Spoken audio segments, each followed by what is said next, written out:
This is Willie Color from Jackson. What's up, Willie? Hey, I want to comment on the game. I thought TC called I think he called a conservative game, and I think just like Coach, he put Morgan in a lot of uncomfortable positions. I think he was trying to be balanced, and he probably had a certain number of plays he wanted done, and it just.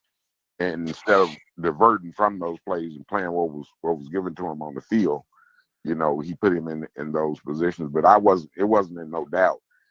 I mean, I've been seeing the same thing for the last 8 weeks. They adjust the second half, and they just totally dominated the team in the second half. I disagree with Rocky. Listen. Mr. Will, I always usually agree with you, and I'm always Rocky. I disagree with the adjustments. I think Southern took itself out the game. They didn't do anything in the first half that worked.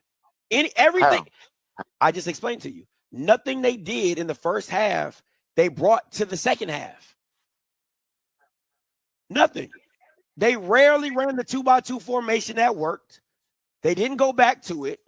So realistically, like that was. They didn't even give the running game a real try. First half, right?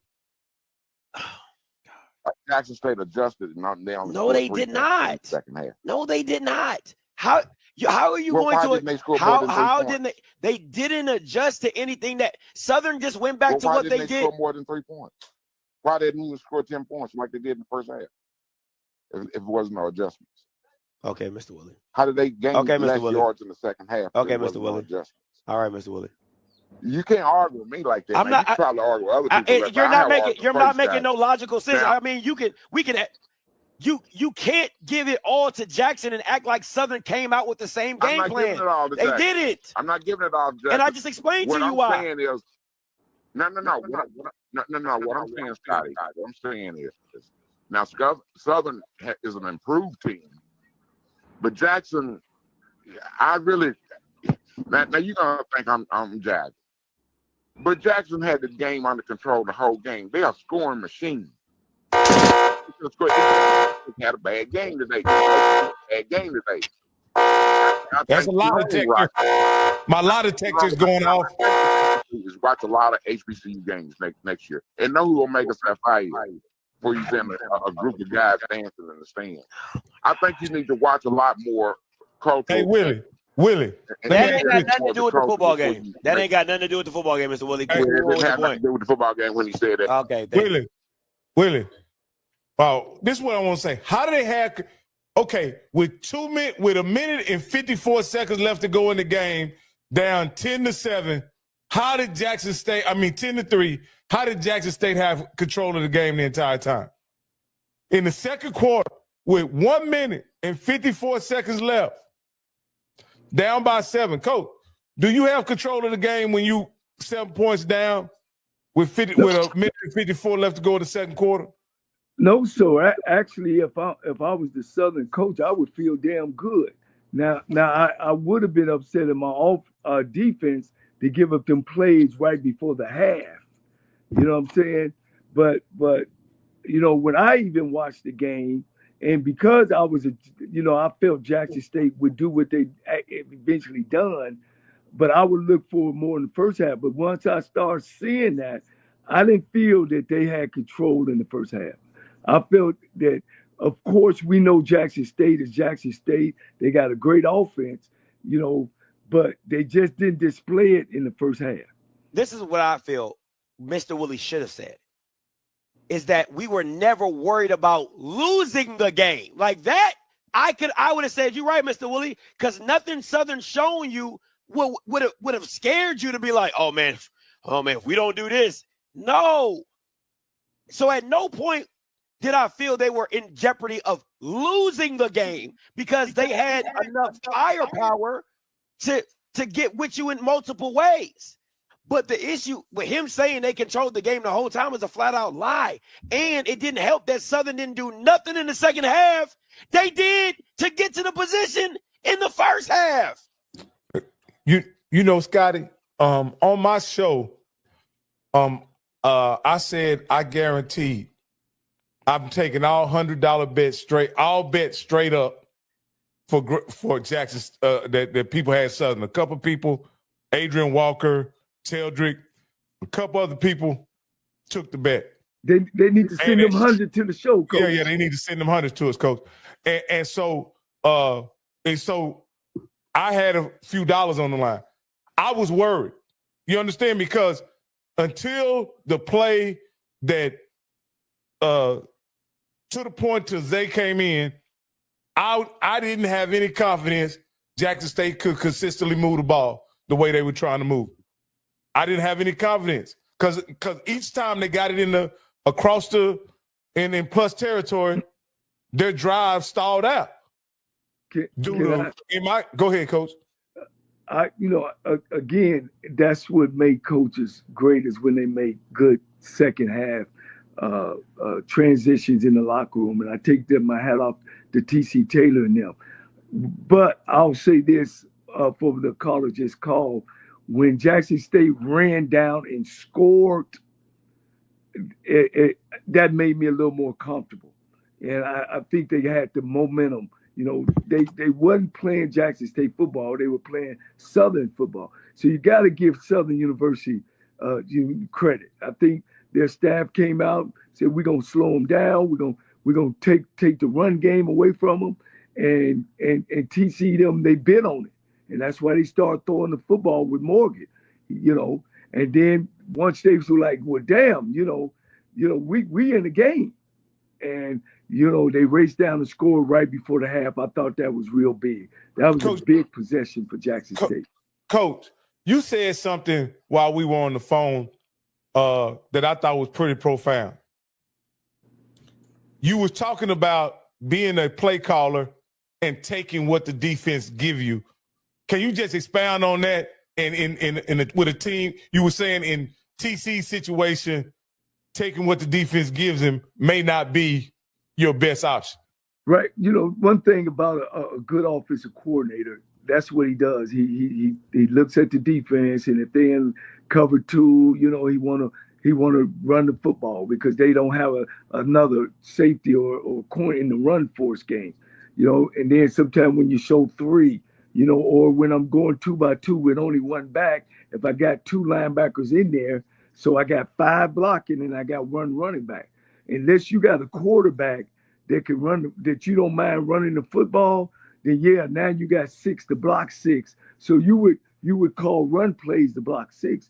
But if they just gonna sit 2 linebackers in the box and play you man on the outside and some 3, then I want to throw the football because I feel my. So sometimes as a coordinator, you get caught up in that. So what changes that? What changes that is you also go in the game saying we need to get the ball to our playmakers. Who are those? Well, in Jackson State, it's the tailback.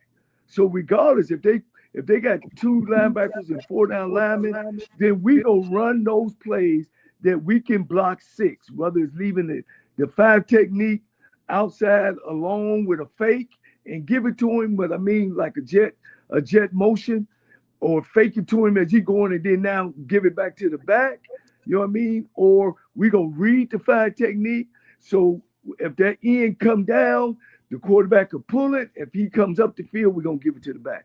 So those some 6 techniques. So that's what happened. And I think when Jackson State came out and they seen that Southern saying we keeping 2 linebackers in the box. So I guess he chose to try to throw the ball. That ain't Morgan's strong point. That wasn't Jackson State's offense strong point, and that kind of stalled them in the first half. All right, let me take this call. Smoke coming to you. Yo, Dada, what's up with it, man? What's good, Smoke? Talk to us. I just got a few things I want to point out from the game. I went to the game today. It was very good scenery. First off, I just want to congratulate to my beloved Jackson State Tigers. I want to congratulate Southern also. Man, listen, if you are a Southern fan and you support that football program, bro, you have everything to be excited about.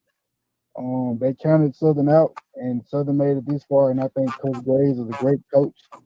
I feel like Southern had the perfect game plan. I think They took away from, you know, what Alabama State did and what a few other teams tried to do, and that was put pressure on Jacoby and get him out of the pocket, you know, get him uncomfortable.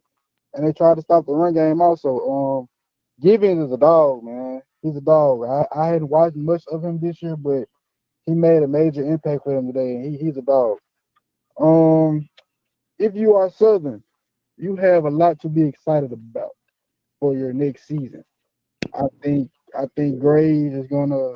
I love the way he coached that team to the end of that game, bro. You know, most coaches would have gave up, and you know what I'm saying, but he coached that Southern team all the way to the end of the game, and I love that. I think he's the man for that job. I think he's gonna do a great job next year. If you are us, if you are a DJ State Tiger, in the way that Zy McDonald stepped up, and I think Scotty, we talked about Zy a lot before. Seeing how Zy stepped up and came in the game, and I think he came in at the right time. He gave us the momentum boost that we needed. He came in the game and scored right away. If you're us, we have a lot to be excited about for next year also. You know, even though the season isn't done, we have one more left. We got a lot to be excited about next year also. If Coach TC can convince Zy and Travis to stay, you know, and not quarter, because a lot of teams are going to be after Mr. Travis career. I'm telling you right now, a lot of power 4 and power 5 teams are going to be coming his way for the transfer portal. But if Coach TC can find a way to convince those guys to stay, we got a lot to be excited about. I think that duo right there is going to be. I think it just may be better than that Jacoby and Irv duo, because not as that little, you know, that little more twist to it with him being a dual threat, you know. So I think they'll be able to dig deep more into that RPO type of package if they can. Take away. I think we'll be good against South Carolina State. I don't think it's going to be a pretty, you know, blowout or anything. I think if we can go in there and the defense can do their job the way they did it today. We started off pretty sluggish. I think Southern shot themselves in the foot. I'm gonna be honest with you. I think we lost control of that ball game at one point. So I don't know what Mr. Willie was talking about, but at one point we definitely lost control of that ball game. When Southern went up 10-3, I'm sitting in the stands looking like shit, you know, like what's going on? Once again, you know, we found a way to win. And you know, I think that's been JSU football all year, finding a way to win and then capitalizing off mistakes. You know, Southern was having some quarterback issues also. Their third string came in through a few interceptions, so we capitalized off them. Great ball game. It started off great. I don't like blowout games, you know, even though the score was what it was, but it was an ugly 41-13. But I like the way the game started out. It was a good old fashioned football game, you know. So that's it, bro. That's all I gotta say, man. I'm looking forward to playing against South Carolina State. I think it's gonna be a really pretty good game. That's it. I ain't gonna hold y'all up, bro. Hey, appreciate the call though, Smoke. Let me say this. If I'm gonna keep it a buck with you. If I'm a Southern fan, a lot of those guys, I think Kelly's a senior, if I'm not mistaken. I think he's a senior. I don't know if he's coming back. I wouldn't be surprised if he leaves. Your quarterback room needs to get revamped. Your linebacker room needs to get revamped. Like it's depending on what you keep, lets you know if you have a good team. And with the transfer portal, you really don't know what you have. So to be excited about something when you don't know who's getting in the portal, who's dipping, who's coming, you do not know. So for Southern fans, no, you do not have a lot to be excited for, because you still got Mark Fredericks, and based off what he was, if anybody should get frustrated, you should get frustrated with Mark Fredericks, because how you run something in the first half and never go back to it, I will never understand. It just won't make sense to me.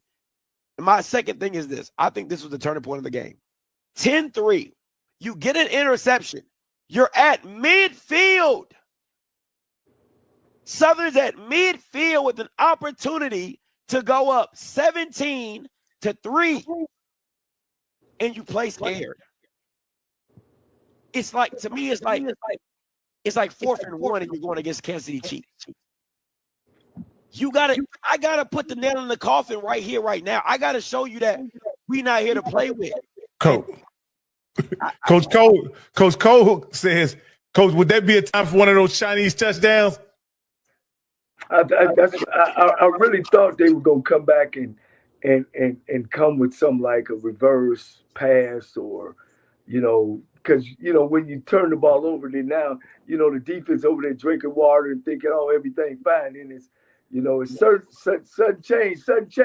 Now they running on the field, you know what I mean? And that's when you kind of come with something they ain't seen, or something you don't got in your back. Well, that's what I would do. Let me say that. Yeah. So, and to me, it's like, again, you're playing. I'm gonna keep saying it. You're playing with house money. You're not supposed to be here. You already got them reeling. Everybody in the stadium is in shock right now that you up 10-3 with the ball to go in. And to your point, Scotty.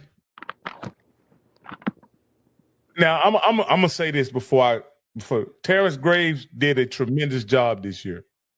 I was critical of him and his team and how they played all season, but at the end of the day, they were able to get in the championship. And by any measure, this team has overachieved. And normally, when a team overachieves, you want to get a coach the credit. Yeah. You want to get a coach the credit, because when they underachieve, but he gets the blame. He gets the blame. So I want to get coach the credit. But here's what I think happened, Coach.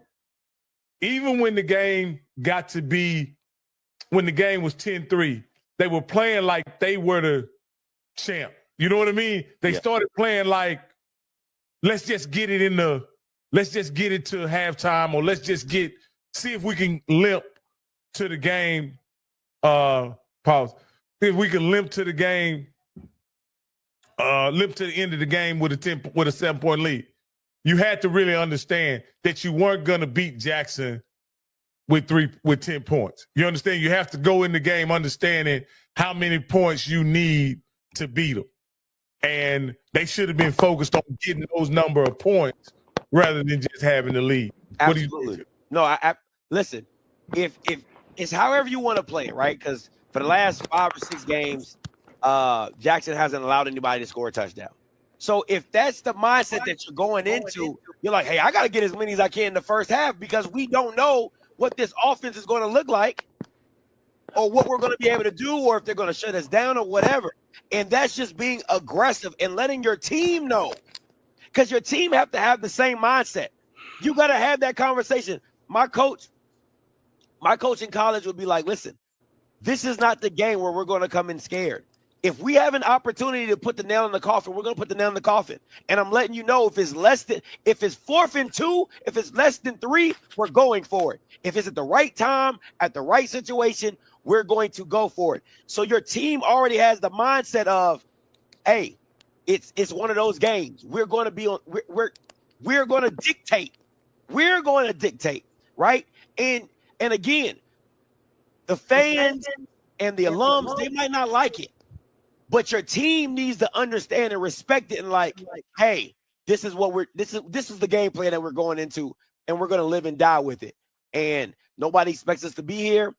We're going to show them, right? So it's putting that belief in T-Set. It's putting that belief in Givens. It's putting that belief in the defense. It's taking on that mindset as a team to say, listen, we're not going in with the mindset of we're happy to be here. We're going in the mindset of we're going to do whatever possible to win. And at that point right there, I was not pleased with those play calls. I really wasn't. I just really wasn't, because I'm like, we hear you, coach. It's just, for me, it's like that was a crucial moment in the game. You're playing with how you got the ball on your side, all those type of things, man. I just didn't like it. I just didn't like it. Yeah. Now, Scotty, I'm bringing up this sequence in this game. What happened is, Jackson State ran 2 plays on first and 10. They gave the ball to Irv. Irv got 6 yards. On 2nd and 4, they've been doing this the whole game in the first half. They dropped back the pass. Jacoby Morgan throws an interception, right? Mm-hmm. With the Southern gets the ball on the 29-yard line, on their own 29, and they run the ball 4 straight times, and then they throw a pass to Kendrick Grimes, and he gets 3 yards, and they end up punting on 4th and 3. At that point, you saying they should have been trying to go for the jugular right there. Gotta go. Rather than run the ball 4 times, they should have been going for the jugular right there. What was it, 4th and 3? No, it was third. Yeah, it was third. And it was. So this is what it said. On first down, they got a 5-yard run. On second down, they got an 8-yard run by Russell.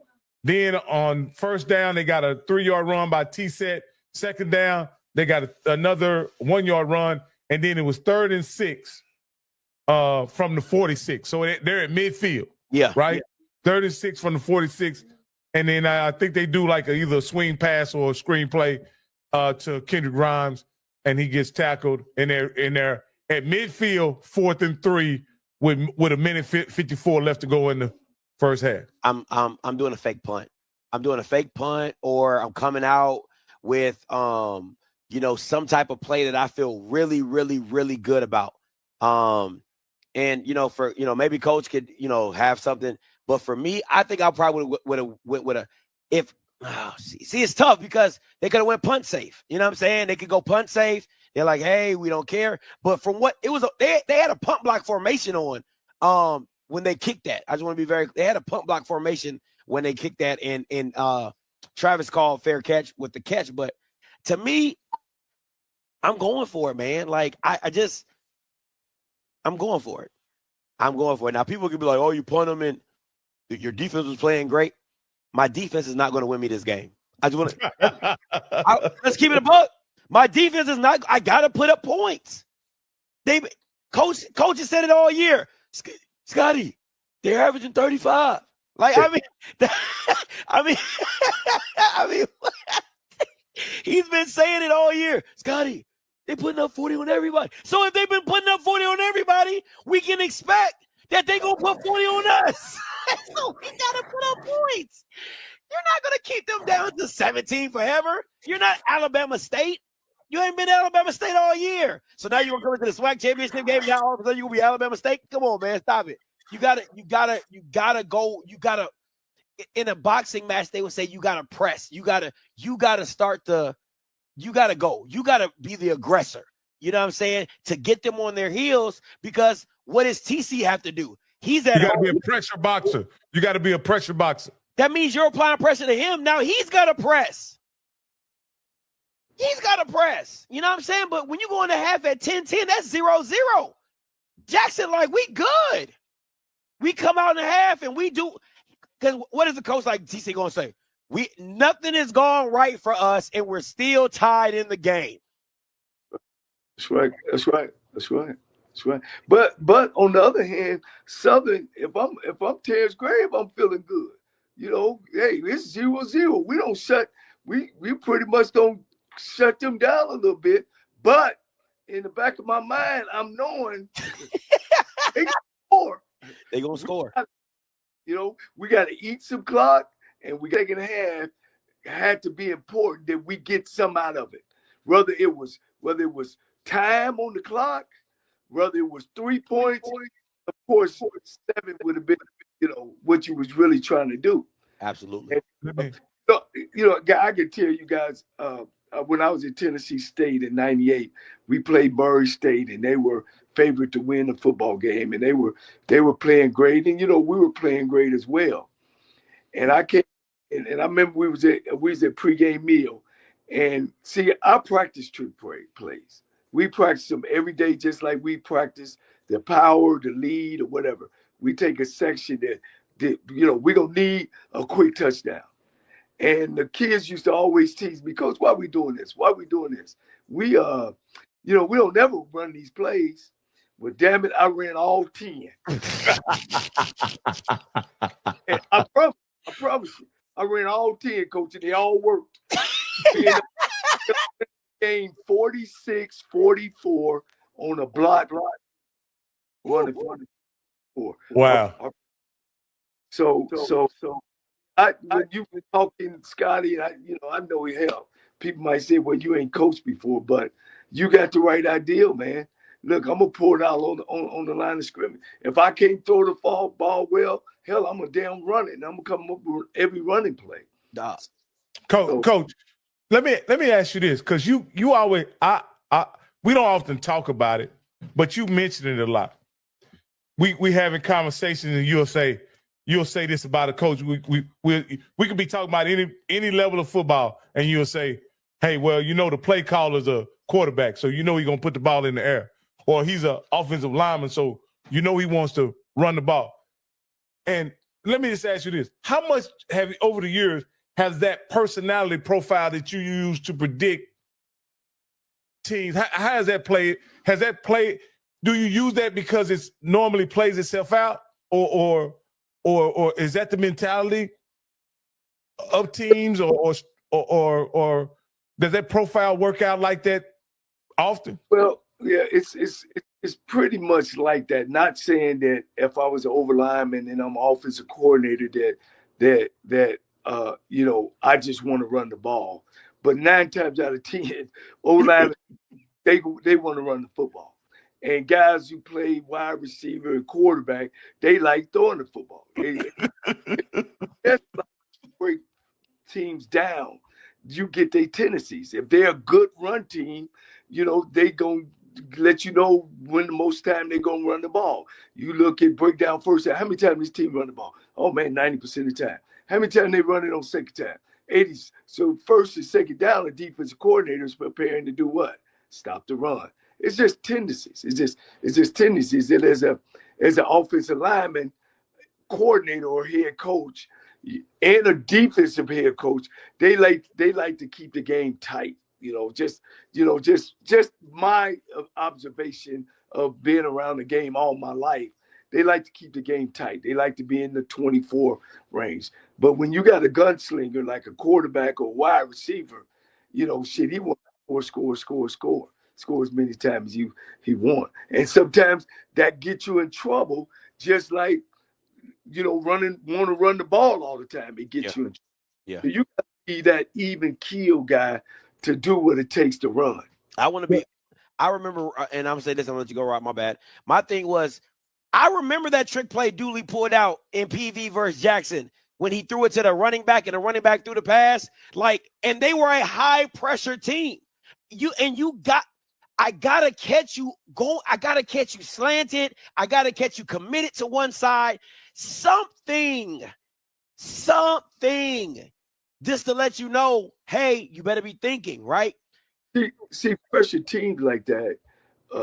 For instance, we used to have a trick play where we actually line up in doubles and motion the wide receiver across and then bubble, and then the quarterback get it and throw it to him as he going. And we tell him, make sure you look run. And what happens is then the offensive line go down the opposite side, and then he stops and throw it back to the quarterback. Oh, wow. When they see that bubble screen, they all 11 men go. Throw that mug back, you walk into the end zone. You know what I'm saying? Yeah. We used to run one we call jughead. Well, what's jughead? Jughead is off the sprint.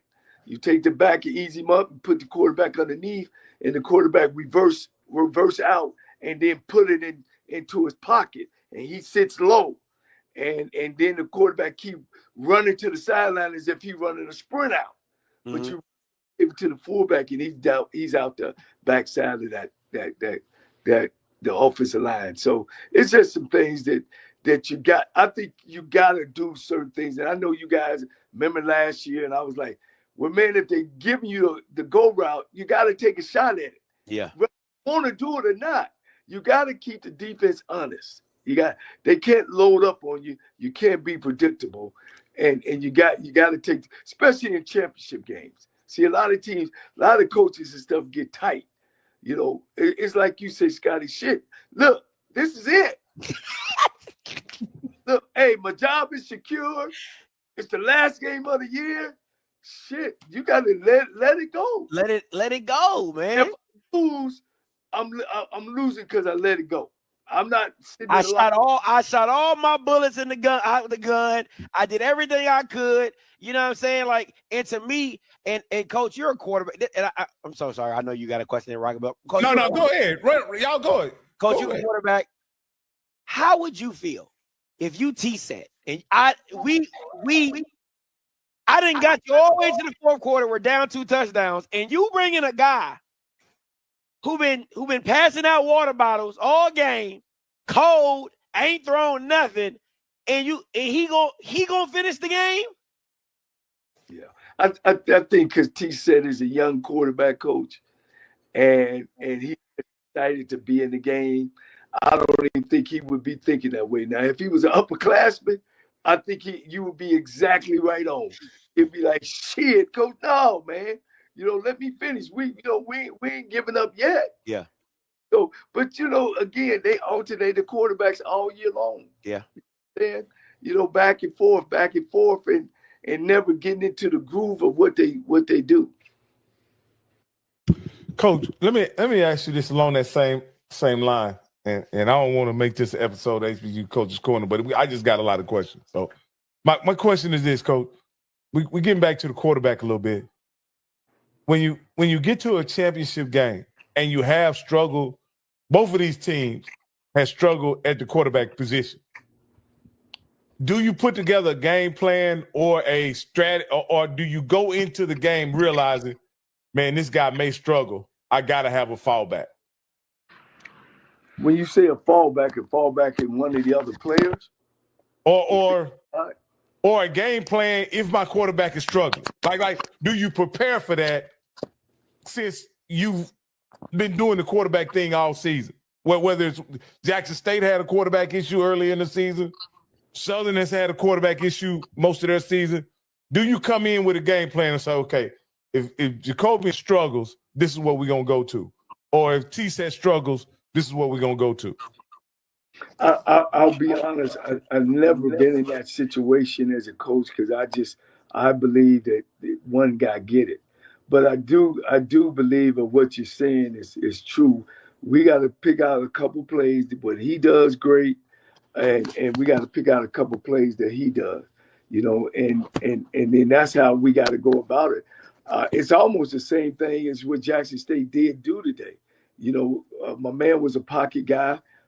Morgan was a pocket guy, and then the guy come off the bench, he's more of a, the spread where the quarterback gets involved in running the football. So yeah, you definitely got to be able to, if you want to do that. That's why I always like the quarterbacks, the running back runs the ball and the receivers catch the ball.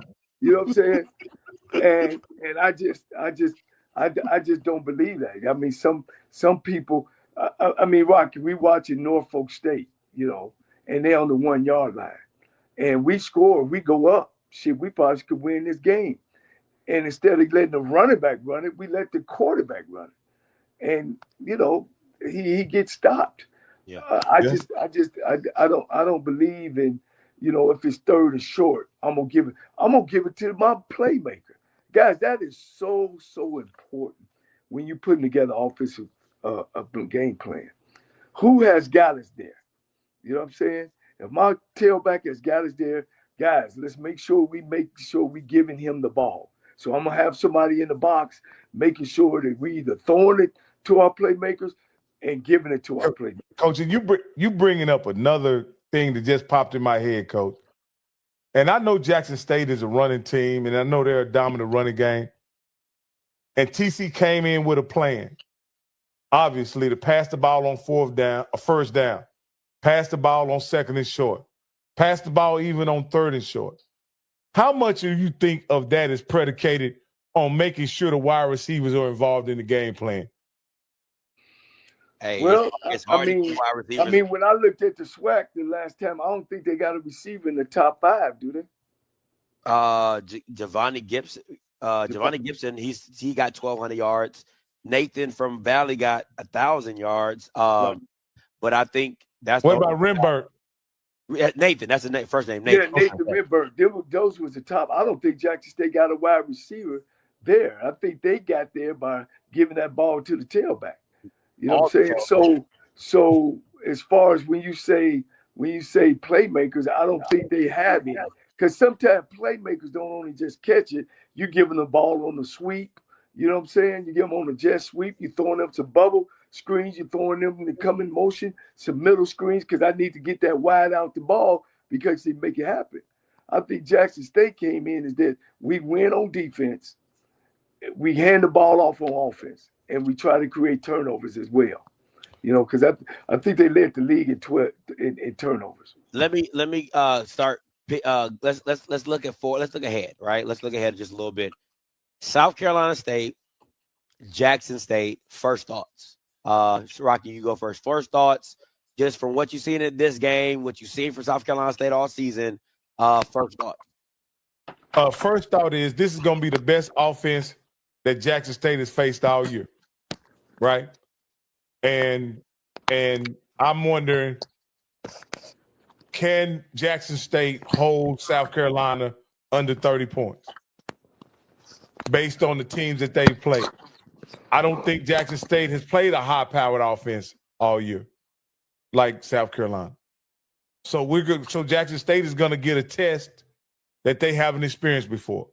Eric Phoenix will clearly be the best quarterback they've played all year, and so that's where the game will be won and lost.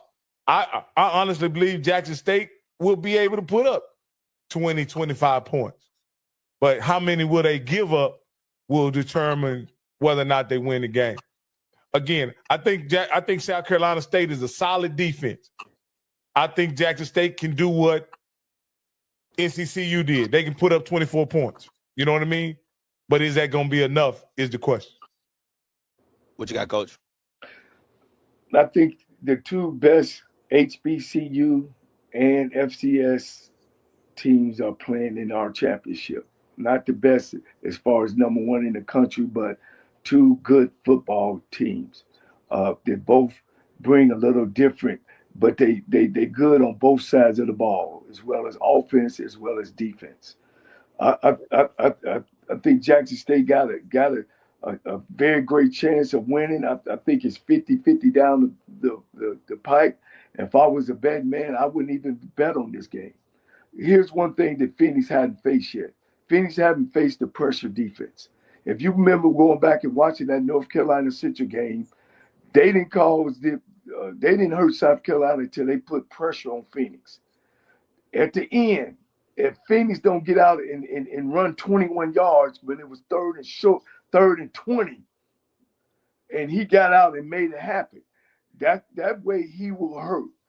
Again, I talked earlier in this cast about a quarterback playing against a pressure defense is going to have to put the team on his back sometime and make plays. The great thing about it is Phoenix can do that. He can make plays. I think if they're able to retain him for making big plays, meaning making first downs, I think Jackson State got a great chance of being in there. You know, I think Jackson State will cause South Carolina State some issues and some problems. You know, but I think because I don't think South Carolina State's secondary has been challenged all year. If you look at MEAC football and you look at the scoring over there, they mostly are pound game. So I think it's an exciting game. I think, you know, when you look at both teams, they both balanced. I think where you win the game at is I'll take Phoenix as the best quarterback is going to be in the game. When I look at both coaches, you got to go with the one-on-one at most games and don't sit in that seat in Chennis Bear. You know, he's been there. He's got experience in both conferences. You know, he's been in the MEAC. That's fair. MEAC, and he's been in the SWAC as well. But I like both of them's chances, man. I tell you, when you look at it, you say where Phoenix can throw it, but can Phoenix handle the pressure? He hadn't been really pressured a lot in the MEAC. You know what I'm saying? So I got it a toss up. I think both teams will score 24-21. You know, either way it goes. But You know, that's the way I see it. For me, first thoughts is probably the two most balanced, complete teams. I won't say balanced. Probably the two most complete teams to where they can win in all phases of the game. Special teams, defense, offense. For me, I think what South Carolina saw today with Zy McDonald, you have to be excited. Just me personally, because it just shows you how limited they are passing the ball. And with Zy McDonald, they just are. He's not a he's not the quarterback to me that I'll be like, oh man, he's gonna pick us apart. He's gonna have his opportunities to throw his slants and his goals and his hitches or whatever, but that's not gonna kill you. And you understand what they are. And I think South Carolina State's balance is just better. Passing wise, I mean, they got 3 receivers over 600 yards. Their running back, I think he went for about 900 yards. Defensively, they got some solid D-line play. Way better linebackers than Southern. Got a linebacker going to the East-West Shrine Bowl. So I think there's talent there. I think for me is how does South Carolina State game plan for the pressure? That is the key. Do you see the screens? Do you see the bubbles? Do you see the tunnel screens? Will they have a pressure offense prepared? Because at the end of the day, if you can disrupt that pressure, if you can make them pay for bringing that pressure and hitting them on the back end of it, I think it's going to be a long day. I don't see Jackson putting up a lot of points unless it's big plays, like big gash plays. I don't think that front is really going to be able to move South Carolina State like that, because to me, I think Jamari Taylor's a better back than Irv. Not by much, but I think he's a better back from NCCU. And it took a while for him to get going. And I think for South Carolina State, knowing that this team is one-dimensional the way they are, they can lean on that even more. So right now I got South Carolina State. I think it's 31-17. I think South Carolina State pulls it away. I think they do a great job of game planning for McDonald. I think the difficult part of South Carolina State is you don't know who to game plan for. You don't know if it's going to be Morgan, he's going to go back to Jacobian, or is he going to go with Zy, right? Because I think if you go with Jacobian, I think that scores like 24-31. Because Jacobian is not the best passer, and I get all that. I know how you guys feel about Jacobian, but I think he's a processor. He can go 1, 2 to 3, and I don't think Zy he don't go past 1. That's just my personal opinion. So I think that's where it's a little different. But again, well, one of the things where South Carolina State, I think, has an edge is they got a wide receiver over there named Horn. He's small, but he can run like the wind. High. His name is High. It's High. I'm sorry, I thought it's High. Yeah. And he's definitely a difference maker. He's a difference maker. But once again, when you look at the North Carolina Central game now, that's how they came back. Big plays. Big plays. They called South Carolina in the passing game, though. In the passing game, a lot of those in the passing game. Yeah. Right, but I think Jackson State got big time receivers that can make those big plays. I really feel they do. Guys, I think it's just I mean, man, it's gonna be you shouldn't miss this game. It's gonna be and it's gonna come down to special teams as well. Special teams gonna play a good role in it, because now possessions are important on where you get the ball at. If you can keep both teams, backed up where they got to go 80 yards every time, then you got an opportunity to win. Well, let me ask you this, Coach. Will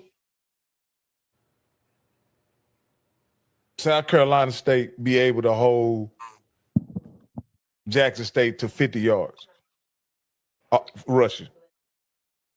Well, that's what they wish to do.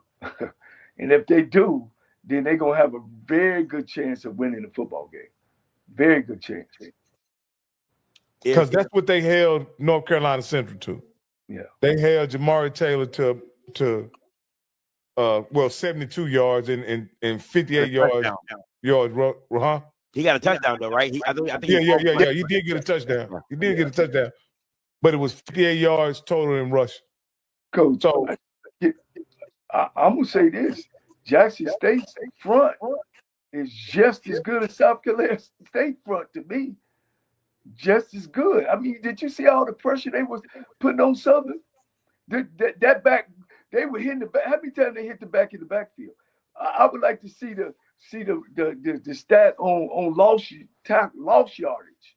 But I think the trenches are. I think on both sides is push. I would give the trenches a push. Because South Carolina State's O-line is pretty darn good. Jack State's O-line is pretty darn good. Jack State's D-line pretty darn good. And South Carolina State's D-line is pretty darn good. Yeah. But now this is what I'll say is, has Jackson State faced a quarterback no that can do what Eric Phoenix can do? No. And is Eric Phoenix healthy? Will they go with Stubblefield? Oh, they're going with Eric Phoenix. Come on now. He had 3 weeks to get healthy. I don't know what his injury was, so I don't know. It was his ankle, high ankle sprain. Yeah. But so he should be good to go. Yeah, he should. So in that game against North Carolina Central, Eric Phoenix was their leading rusher.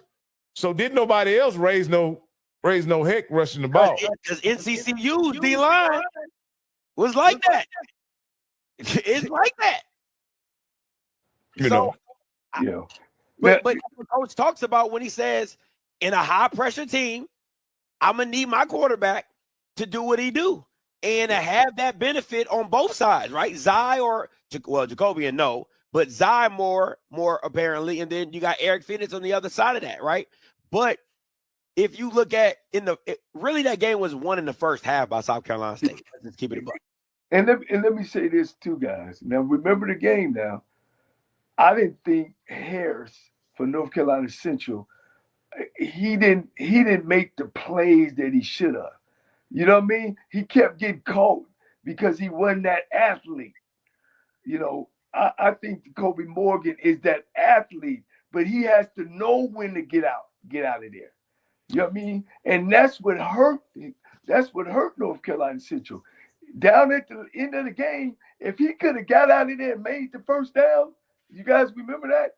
And he couldn't, and he actually fumbled the ball to give them the ball back. Yeah. So I think Morgan can do it. Morgan can be a difference maker in that game, but they got to let him know going in that game. So Coach, that brings me to another question, Coach. Jackson State, you're TC Taylor. What do you do at quarterback going into the championship game? Oh man, I'm gonna go back with Morgan. I'm gonna go back with the guy who got us here. If I'm South Carolina State, I'm like, yeah, let's roll with that. Let's roll with that because I'm being honest. I don't think Jacobian Morgan is ready for the moment. Watch him in the SWAC championship. Watch him in the SWAC championship game. It's either TC has to call a better game plan, which is your point, which you came in earlier to say, to help him out, to help him get comfortable in the game. Yeah. But to me, I'll tell you this: if I'm TC, it's a weak decision. It's how that week goes for practice because I can't ignore what Zai is, but I think it's like the Nick Saban thing. You let Jacobian Morgan run until he can't run no more, and you're like, you know what? We need Zai. I can't watch this no more. We're gonna put Zai McDonald in the game. So yeah, just have him on standby. Will you have that kind of time in a championship game? Yeah. Oh yeah. I mean, Coach, you can figure out early if he's going to be making plays. You know what I'm saying? And if he's not. But like, you gotta give him some so he can be successful. You know what I'm saying? He's gotta stay away from the third and long situations. You know what I mean? So and you can kind of control that as the coordinator. You know what I mean? You don't want to put him in some situations where he got to run the football. Quarterback draw or quarterback counter. You know what I mean? To get him involved in the game. You know what I mean? You just can't have him sit back there and every time he have an opportunity, it's gonna be third and long to try to make a play. You don't want to put the game in his hand. You want to try to keep the game out of his hand and put it in the playmaker's hand, which is the tailback. Coach, what I seen today is I seen an offense that really struggled in the first half with him at quarterback. Yeah. And immediately, once he went out the game, it was like a breath of fresh air. It was a boost. Yeah. It was like, let's be honest, guys. It wasn't even the same offense once McDonald came and took over the helm. How many passes did McDonald throw down the field? One? I mean, two. And that was an interception? The other ones was three. The other ones was slants. Yeah, and a drag. Yeah. Right, they ran him. They didn't do that with Morgan early in the game. And that's what we were talking about. And I think when they was in the red zone and start bringing pressure, those are the things that Morgan can do best. So I don't think they put him in a good situation, But you are right. When the other kid got in there, it speeded the game up. I was talking about tempo. I didn't think Jackson State had a tempo when they opened the game. They weren't getting up, lining up, boom, let's off tackle, boom, boom, here you go, boom, boom, boom. It was more like giving Morgan time, okay, we ready to pass, let me read the coverage that I really ain't been doing all year because I've been handing the ball off to the back. So one thing I can say about Southern that makes them particularly problematic for a pocket passer is those guys on the edge, they have great first steps. Like, they have great first steps, and they can put pressure on you quick. Givens. Once the quarterback change was made, it kind of neutralized that first step they had, and they could no longer just rush up the field. Yeah. Right? I don't know if South Carolina plays that same style of defense or they even have the guys that rush up the field that way. But I just think they had to slow down once McDonald got in the game, because we saw on several big plays, they just missed the tackle. You know what I mean? They couldn't get him on the ground. Whereas Jacoby Morgan, he was overwhelmed by the rush. Once again, in the kids' on the kids' behalf, when you're putting him in third down and long in passing situations, defensive ends are pinning their ears back and getting upfield. Yeah. When you got these other kids coming up, they never, if you look, they never got into a third and long situations when that other kid got into the game. But when Morgan was in the game, they got into a 3rd and 16. And what did they end up doing? They threw this. They ran a crossing route and he hit the guy for a crossing route on 3rd and 16. But that's not the problem I had with Jacoby Morgan wasn't the situation that he was in. It's that TC called 2 pass plays, 2 drives in a row on 1st and 10. One was an incompletion, one was a sack. They got behind the chains and they weren't able to recover from that. You understand what I'm saying? Like, those were the 2 problems. Like, now maybe if they don't, now I will say this. They called a couple passes for Zay McDonald on 1st and 10 as well, right? He completed the pass though. So that's what made it kind of different. But what was the pass? Now, one of them was that crossing route. Right. One was a hitch. Right. One, he threw a hitch, he threw a slant, and he hit the crossing route. Yep. I see what you're saying, Coach. Here's my question though to you guys. You both can answer. How did they get here? Did they get here with backup or Morgan? Morgan, you're right, Morgan. Morgan. You know what I'm saying? If I'm South Carolina, I'm praying. He won the battle, and it was some games that he had hell of a games. You know, he done a great job. I just think that Coach TC got caught up in the calling his script instead of calling situations where they were on the field. Because sometimes the coordinators, and if you know, again, telling the audience what is a script, you want to go in the game with 20 plays that you've been watching all week of this team you about to play that are successful plays. But the problem is if they're successful and all of a sudden next thing you know, you're in the red zone where a team like to bring pressure, you got to be able to change up and go away from the script and go to where your pressures and throw pressure passes. What's pressure passes? Getting Coach, the ball. I will say this. There's not many teams like Southern. Like, Southern didn't play a lot of man at all. Like, they played very little man that I was able to determine. Like, they may play exclusively zone. And so do you think that may have changed how effective each quarterback was? Like, maybe with a man scheme, Jacoby Morgan can make his decisions quicker and get the ball out faster, and whereas when they were playing a zone scheme with that pressure off the edges, he wasn't able to process it as fast. You know what I mean? I don't know. Like I say, let me ask you a question. Okay. You know Morgan is your throwing guy, right? Yes. Okay. So now, if you're playing pressure against him, you man on the outside. Yeah. Right? Now you come with a running back quarterback. Now I'm gonna do what?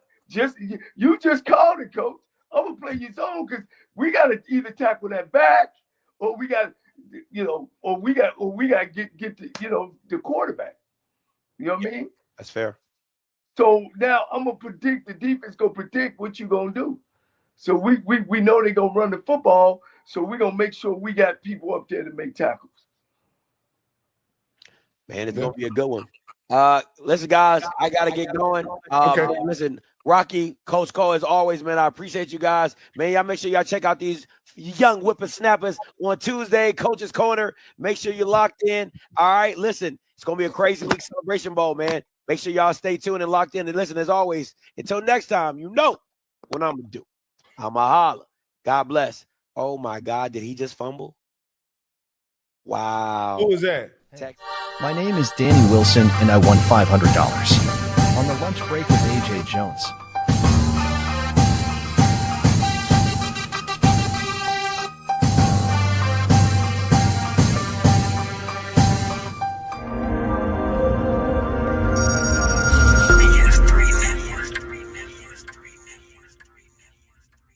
BS3 Network, changing the way you watch TV.